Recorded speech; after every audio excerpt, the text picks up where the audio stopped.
Pues en esta ocasión vamos a tener el gusto de presentarles, en primer lugar, al doctor José Alfredo Fernández Lara. El doctor es médico cirujano egresado de la Universidad Autónoma de San Luis Potosí. Tiene especialidad en ginecología y obstetricia en la Universidad Autónoma también de San Luis Potosí. Tiene un posgrado en cardiología fetal avanzada, fetal más educación avanzada por la Universidad de Barcelona. Tiene la subespecialidad en medicina materno-fetal por el Instituto Nacional de Perinatología. Tiene la maestría en Ciencias de Investigación Clínica por la Universidad Autónoma de San Luis Potosí. El doctor también es miembro de la Federación Mexicana de Colegios de Obstetricia y Ginecología, de esta FEMECOC.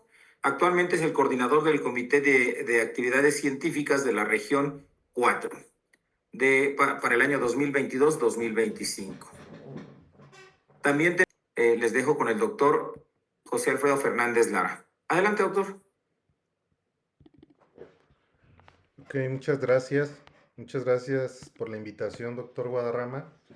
Ustedes me van diciendo si se escucha este, lo que estoy Sí, todo hablando. bien, doctor. Adelante, por favor. Lo que estoy hablando. Ya me han presentado. Entonces voy a hablar en estos 30 minutos sobre bienestar fetal. El bienestar fetal forma parte del plan de control prenatal. Generalmente tenemos un plan de control prenatal en la línea del tiempo y la mayoría de las publicaciones o lo que vayan a leer les dice que el inicio de las pruebas de bienestar fetal pueden partir en forma variable, pero la mayoría recomienda que a partir de la semana 32 es un buen momento en pacientes que así lo requieran.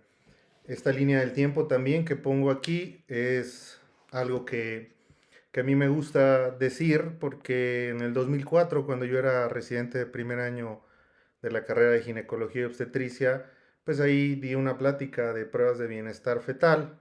Luego en el 2008 me tocó otra plática ya un poco más ruda cuando era residente de primer año de la especialidad en medicina materno-fetal o de la subespecialidad o como le llaman R5. Posteriormente, cuando llegué de adscrito, di otra plática en el 2012 y ahora me toca esta del 2025. ¿Y por qué pongo la línea del tiempo y por qué les pongo específicamente estos 4 puntos? Porque, como lo verán, desafortunadamente pocas cosas han cambiado y a lo largo de todo este tiempo. En estas 4 pláticas que yo he visto y que he revisado y que he tratado de actualizar, desafortunadamente podemos decir que hemos avanzado poco en bienestar fetal.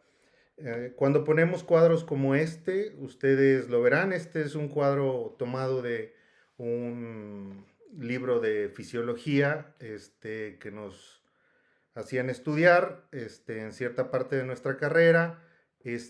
Como ustedes verán, pues existen muchas vías fisiopatológicas que nos decían que nos teníamos que aprender, desde términos difíciles, en donde el término de asfixia fetal, qué significaba, y luego qué es en la cascada de la asfixia, qué es lo que pasa, y todas las definiciones operacionales que se resumen en el cuadro que ustedes ven en la pantalla hacia el lado derecho.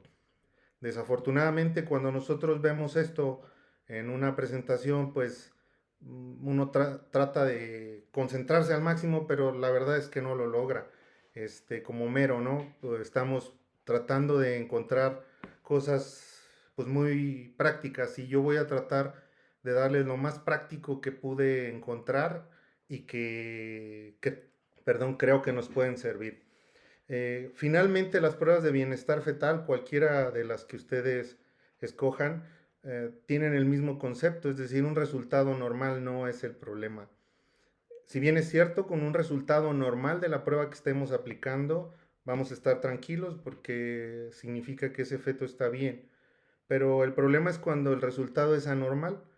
No necesariamente significa que ese feto tiene esto que les mencioné en los términos difíciles de aprender, ¿verdad? Es decir, no tiene un compromiso, es decir, una prueba no necesariamente tiene un resultado anormal para el feto.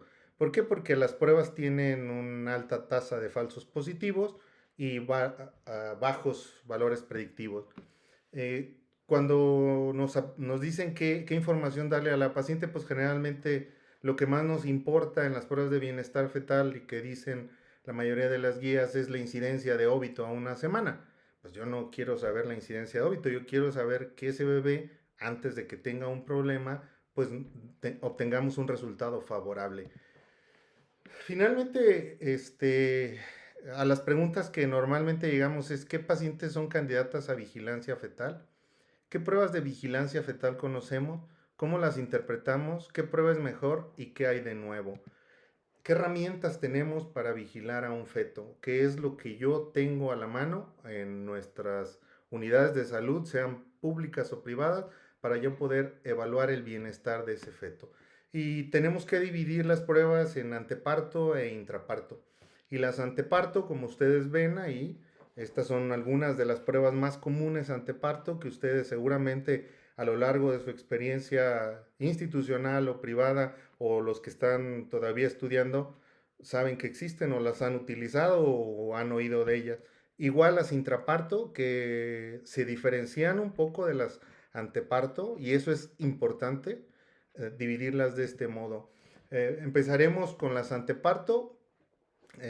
Hay indicaciones precisas para iniciar una vigilancia en la línea del tiempo que yo les puse. Acuérdense que les puse 32 semanas en forma arbitraria, que es donde algunas guías o la gran mayoría de las guías ponen como punto de corte para iniciar una vigilancia. Pero lo aconsejable es iniciar una prueba que dependa de varios factores.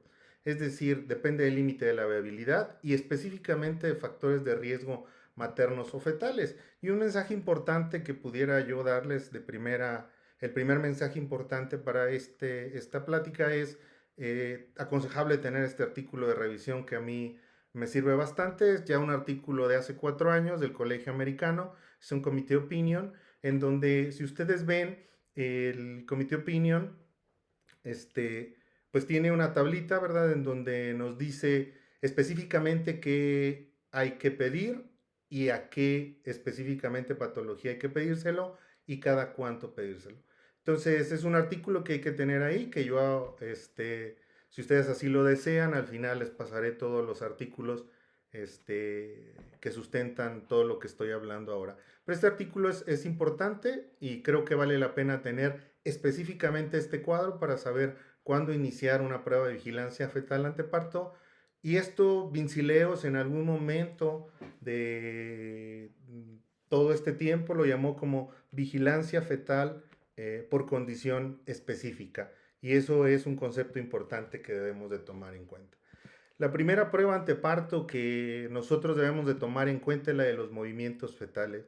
Parece algo bastante simple, de pregrado, pero no hay guía que no la recomiende. Y la guía que más habla de ello es la guía canadiense, que se publicó en el 2023, más bien se actualizó en el 2023, en donde dice que los movimientos fetales pues es la prueba de bienestar por excelencia que les debemos de recomendar a las pacientes embarazadas, en donde si no hay más de 10 movimientos en 2 horas, ameritaría una revisión importante. Entonces, este segundo mensaje es que la única técnica de vigilancia prenatal recomendada para todas las mujeres embarazadas con y sin factores de riesgo es la educación materna sobre los movimientos fetales.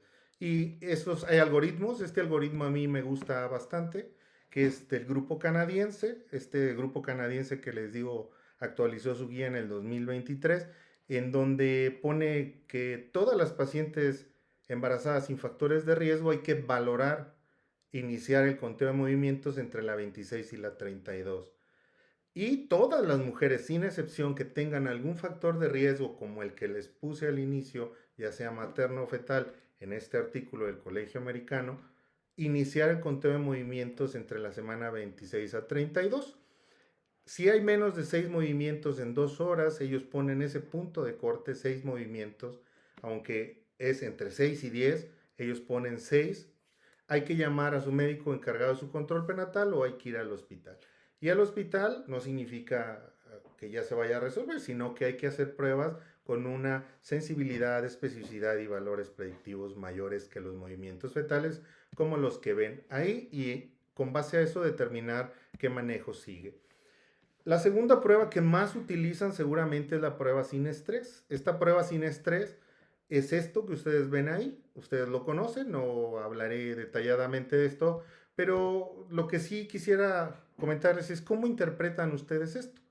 Entonces, un concepto que tratan de manejar el Colegio Canadiense y la Federación Internacional de Ginecología y Obstetricia es que la prueba sin estrés ya no se catalogue como reactiva o no reactiva, sino como normal, atípica y anormal, a los términos que antes se llamaban reactivo o no reactivo y el anormal no reactivo, pero basándose en criterios que utilizamos en pruebas de registro cardiotocográfico intraparto. Es decir, a todas las pruebas de vigilancia fetal llamadas sin estrés tendríamos que pues interpretar la línea de base, la variabilidad, si hay una desaceleraciones, aceleraciones en un feto a término, aceleraciones en un feto menor a 32 semanas y qué es lo que vamos a proponer de acuerdo a la prueba sin estrés o la razón por la que se la hayamos solicitado. Recuerden que cambia la definición un poco en aceleraciones cuando tenemos fetos menores a 32 semanas. En teoría deberíamos de solicitar pruebas de bienestar fetal como pruebas sin estrés en fetos menores de 32 semanas con una indicación muy precisa como las que le mencioné en el artículo del Colegio Americano de Ginecología y Obstetricia. El punto más importante de los registros cardiotocográficos, ya sea de pruebas sin estrés o intraparto, es ver y voltear a ver la variabilidad. La variabilidad en la mayoría de los artículos pone que es cuando está ausente, cuando hay sinusoidal o cuando está notablemente marcada, es un fuerte predictor de que algo no está bien en ese feto. Entonces hay que tomar en cuenta la variabilidad. Claro, los otros parámetros también, pero la variabilidad es un punto importante. Y nuevamente otro mensaje, una prueba sin estrés normal predice bienestar a una semana, según esta publicación ya viejita de Cochrane, y que esto no era válido para pacientes con diabetes y que usaban insulina o en un embarazo postérmino. Pero es un concepto que seguramente ustedes ya conocen y que cambia la definición en menos de 32 semanas. ¿Qué podemos decir de perfil biofísico? Pues bueno, que estamos hasta cierto punto, tenemos que estar familiarizados con lo que evalúa, con lo que se evalúa y qué puntaje se le da, y que necesitamos 30 minutos para evaluar a un feto en un perfil biofísico, y que definitivamente si tenemos un puntaje menor a 4, eso es algo anormal que merita una revisión más detallada, exhaustiva, profunda, y por qué no pensar en resolver de velocimetría Doppler. Si se fijan, estoy dando puntos específicos de vigilancia fetal anteparto. De vigilancia Doppler, ¿qué podemos decir de vigilancia fetal anteparto en el Doppler? Puntos específicos que el Doppler de arteria uterina positiva en segundo trimestre es una indicación de vigilancia estrecha. Si nosotros tenemos un aparato y le hacemos arterias uterinas con todo lo que ustedes conocen que se debe de hacer, la tamizamos y hacemos y encontramos un Doppler de uterina con un índice de pulsatilidad promedio mayor al percentil 95, en esa paciente amerita una revisión estrecha a lo que sigue del embarazo, porque es un factor que puede predecir restricción del crecimiento intrauterino y preeclampsia de inicio precoz cuando la medimos en segundo trimestre. Si esta paciente viene con un tamizaje ya a lo largo del embarazo desde primer trimestre, pues con mayor razón. El Doppler es específicamente útil en restricción del crecimiento fetal, en especial la arteria umbilical. Y esto hablo de como prueba en consultorio. Una arteria umbilical en un feto que está restringido, creo que todos la podemos hacer y es un parámetro importante que debemos de tomar en cuenta. Cuando está pulsátil, entonces echan a andar siguientes parámetros Doppler que van más allá de esta plática. Y el índice cerebro-placentario al resolver o durante el trabajo de parto sigue controversial.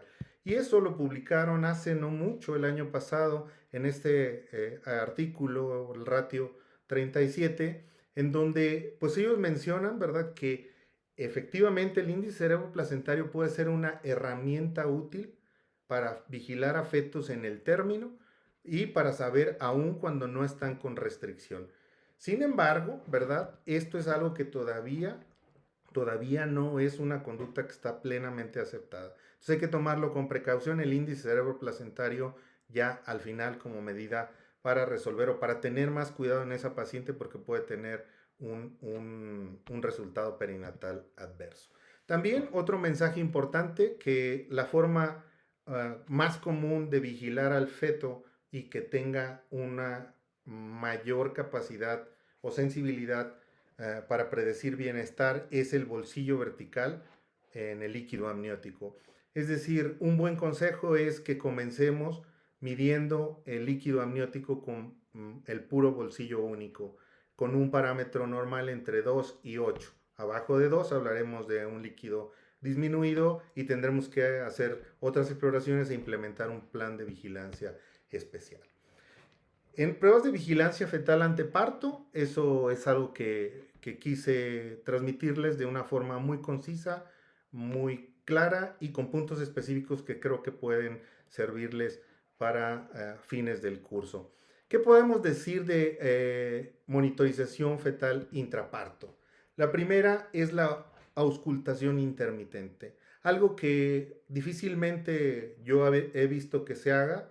Quizá ahora con el advenimiento de esto que llaman parto en condiciones humanizadas, pues creo que se utiliza más la auscultación intermitente, y generalmente lo que dicen la mayoría de las guías es que la auscultación intermitente es un buen método de vigilancia fetal intraparto, que tenemos que saber los criterios específicos para valorar a la paciente en forma intermitente, tanto en la fase activa como en la fase de latencia o en el segundo periodo del trabajo de parto, y que existen protocolos específicos para auscultación intermitente que necesita cierto grado de entrenamiento con ciertos requisitos y experiencia para monitorear a la paciente con la auscultación intermitente.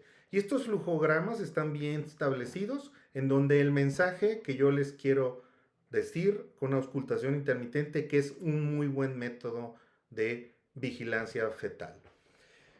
El más utilizado de todos los métodos de vigilancia fetal intraparto es el registro cardiotocográfico intraparto.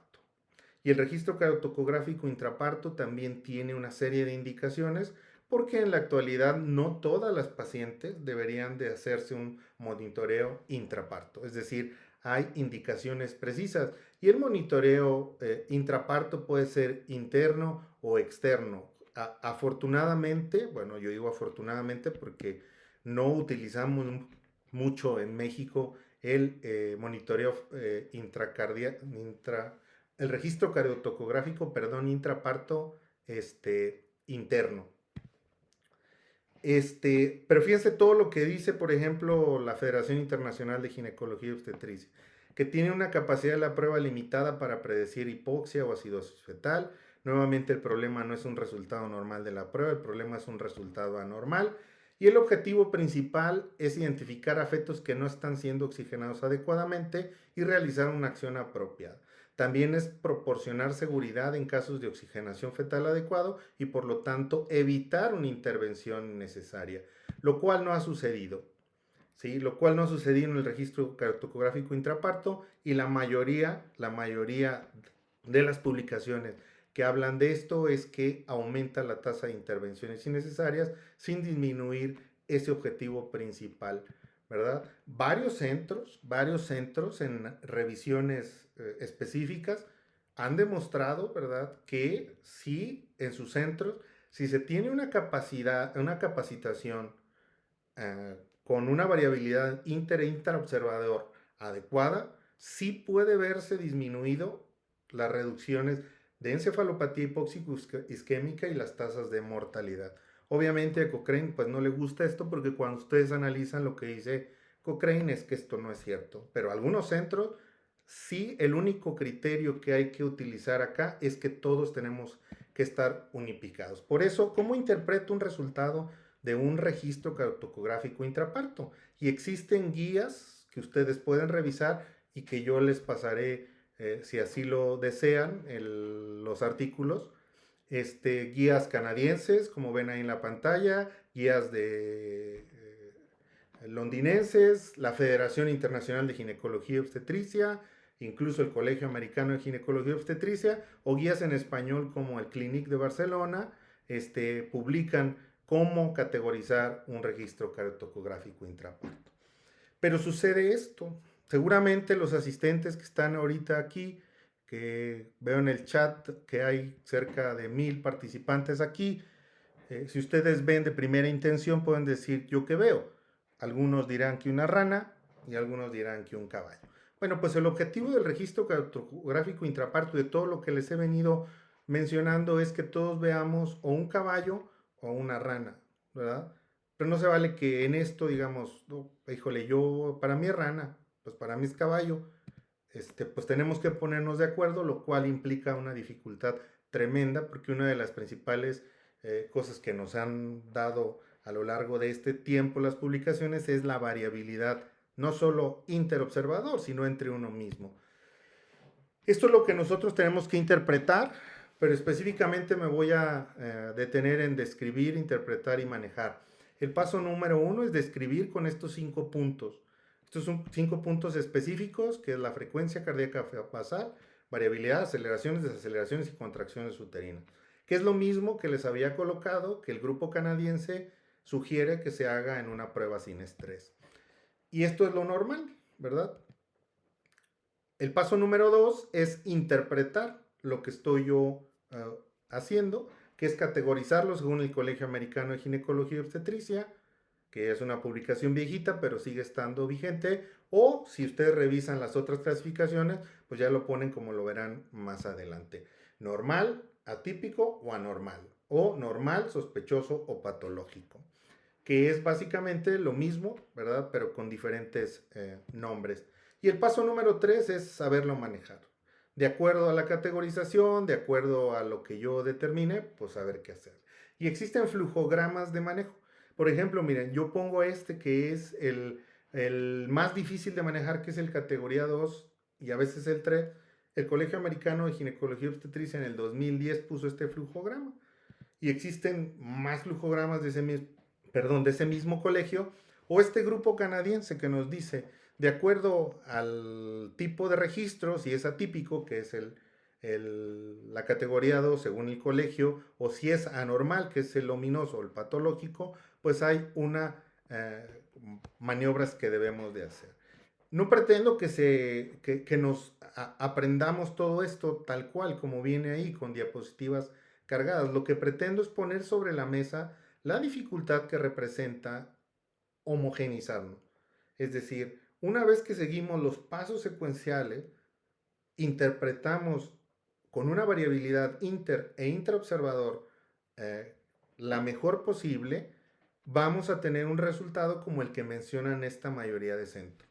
Es decir, sí vamos a estar llegando quizá a algún objetivo que nos va a ayudar en una prueba que utilizamos prácticamente todos los que nos dedicamos a atender partos. Y finalmente, en estos 5 minutos que me quedan, hablaré de esto que viene quizá, y ustedes lo han visto en múltiples seminarios. ¿Qué hay de nuevo en el monitoreo fetal, tanto anteparto y específicamente con esto que les acabo de decir de intraparto? Yo les mencioné al inicio de la plática que ha pasado desde el 2004, al menos de que yo tengo y que estoy metido en este tipo de pláticas, pocos cambios. Bueno, con esto, con el uso de la inteligencia artificial o con el uso de programas computacionales como el monitoreo intraparto computarizado, se pretende que todos estos errores y que ese objetivo inicial del monitoreo se cumpla. Por ejemplo, este artículo del 2019 ya no es tan nuevo. Ahí mencionaba que el uso de la inteligencia artificial y el análisis informático de la interpretación del monitoreo durante el parto no mejora los resultados neonatales. Entonces ahí se hubieran vencido muchos. Obviamente dicen lo que dicen la mayoría de los estudios cuando les dan sus resultados. Estudios futuros deberían profundizar estos hallazgos. Pues bueno, siguieron en febrero del 2023, por ejemplo, hicieron más estudios, se han publicado más artículos, pero estos quizá para mí fueron los más representativos. Y aquí decían que existen varios enfoques prometedores de este ámbito, pero ninguno ha alcanzado la gran aceptación en la práctica clínica. Se requiere mayor investigación y perfeccionamiento de los algoritmos. Después, en el 2023, viene nuevamente esto sobre la mesa para tratar de meter la inteligencia artificial. Y ahí es muy puntual los autores. Dice que es hora de alejarse de las clasificaciones de las apariencias morfológicas estáticas de las desaceleraciones de la frecuencia cardíaca, y categorías descriptivas, ya que estas no ayudan al clínico a comprender cómo el feto se defiende y compensa las agresiones hipóxico-isquémicas intraparto, ni a captar los patrones que sugieren una pérdida comprensiva de la compensación. Vaya que ponen algo que llama la atención, es decir, debemos dejar atrás o tratar de dejar atrás esto que les he venido diciendo a lo largo de la plática, porque existirán, ¿verdad?, nuevas conductas que nos ayudarán a hacer ese trabajo por nosotros. El estado actual de la capacitación y la certificación en lo que ya pasó importa muchísimo mientras esto se lleva a cabo, porque viene. El futuro del monitoreo intraparto verá un cambio total en la clasificación actual. Es decir, esto busca tomar decisiones más objetivas en el futuro, y incluye algoritmos, interrogación matemática de conjuntos de datos muy grandes y de una mejor predicción de riesgos mediante el desarrollo del aprendizaje automático, que es el factor que determinará si estos sistemas nos pueden ayudar en lo que queramos.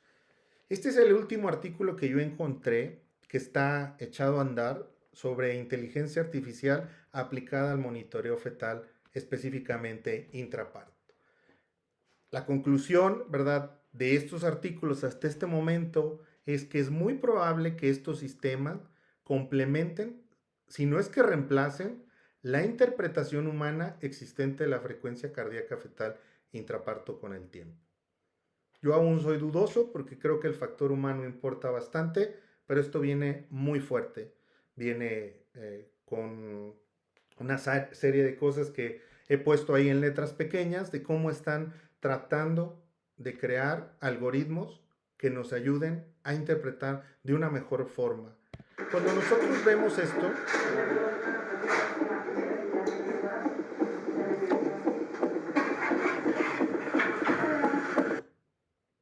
esto lo vemos con una paciente con dilatación completa que ha estado todo el tiempo en trabajo de parto, ya sea institucional o privada, con un monitoreo continuo, con todo lo que les he venido a decir que nos tenemos que unificar, con desaceleraciones. Prudente resolver ya, ¿no? Pues eso es lo que necesitamos que alguien nos diga generalmente cuando estamos enfrente de la paciente. Pero nosotros tendemos a operarla o a darle más chance o a decir ya está completa, vamos a darle. O sea, lo que buscamos es algo muy objetivo que nos diga qué hacer. Pues bueno, ¿qué es lo que tratamos de hacer con estas pláticas? Pero tratar de unificarnos, leer literatura que es convincente y que nos ayuda a tomar la mejor decisión, tanto para el feto como a la paciente. También existe esto, ¿verdad? Ustedes lo conocen. Si yo le pongo eso al ChatGPT, no tengo acceso a registros médicos, pero puedo ayudarte a interpretar un registro cartográfico intraparto. Si me proporcionas los detalles clave como la frecuencia cardíaca fetal, la variabilidad, y yo le pongo ahí basal y fíjense, me dan todo esto que ya les desglosé en los artículos, ¿verdad? Pues tenemos que leer, ¿verdad? Yo a mí me gustaría con eso que les acabo de poner del trazo, registro cardiotocográfico, no es necesario que inicien sesión, pero la pueden iniciar para muchas otras cosas. Pero yo generalmente le hice una pregunta.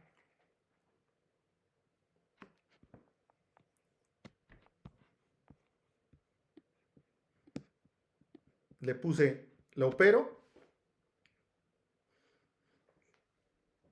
Pues le digo, es inteligencia artificial, pero el factor humano cuenta acá y cuenta muchísimo.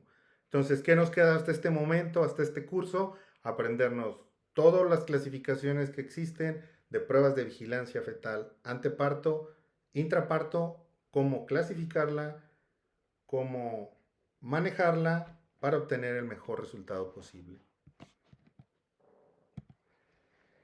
Por lo tanto, el reto de la vigilancia fetal reside en identificar a los bebés cuyos mecanismos de defensa fisiológicos están comprometidos para poder actuar antes de que se produzca la descompensación.